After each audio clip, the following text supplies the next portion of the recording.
Good evening, residents and friends of Tampines. As you know, my electoral boundary was changed overnight.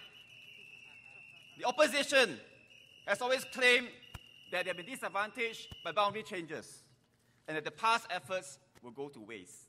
If that is so, I am the most disadvantaged candidate this GE.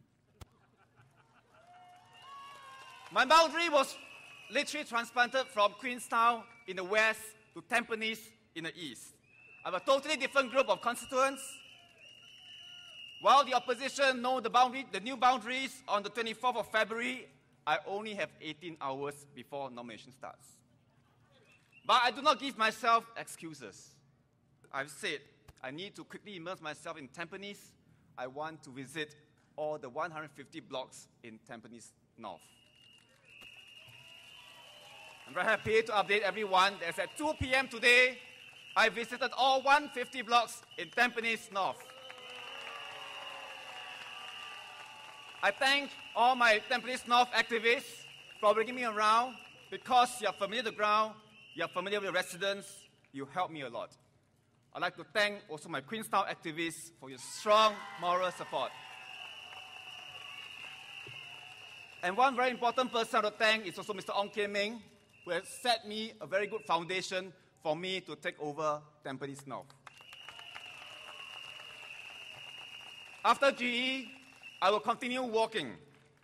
Like what I've been doing for the past 5 years in Queenstown, I will visit one block every week. It will take me 3 years to complete one round of the 150 blocks in Tampines North.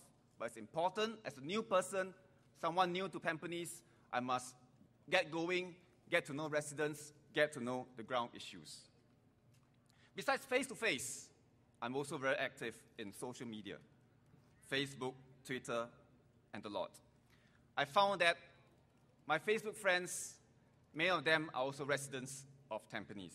In the last 9 days, I've added many hundreds of new friends from Tampines.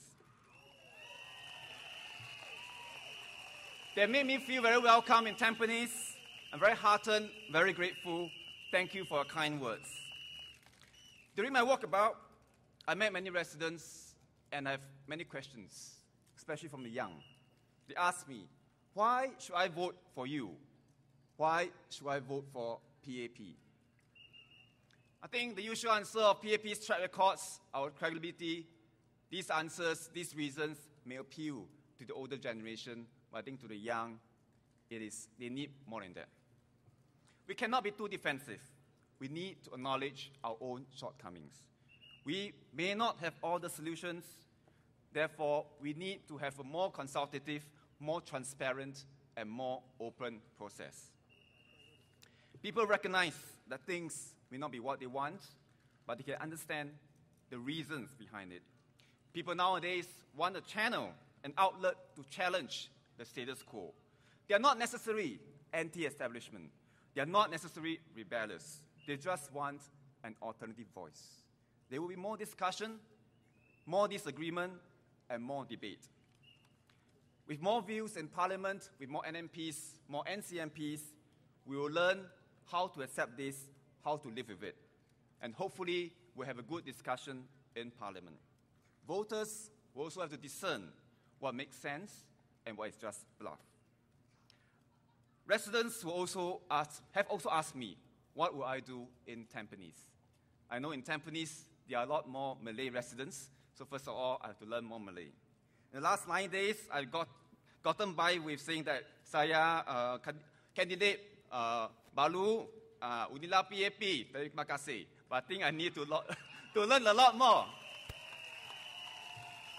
I also want to develop more platforms for discussion. In Queenstown, I had a chat session every 2 months. Any resident can come in to discuss any issue, top of their mind, no agenda, informal. I get to learn a lot from the residents. Therefore, I'd like to do the same thing in Tampines. And given that we have a younger profile of residents in Tampines, I also want to try online platforms for discussion, whether it's at Facebook or Skype. I want to create more such platforms for us to be connected, to get more feedback, more suggestions, because at the end, in Singapore, whether it's Singapore or for matter Tampines, I think we are more than just a physical location. We need a sense of belonging, and it may venture into a virtual space. We have to go to where the youths go to.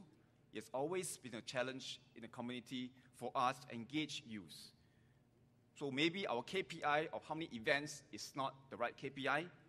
We need to measure this sense of involvement, this sense of engagement. Our future is in our hands. You have a say. You can also play a part. Be a participant or be a driver.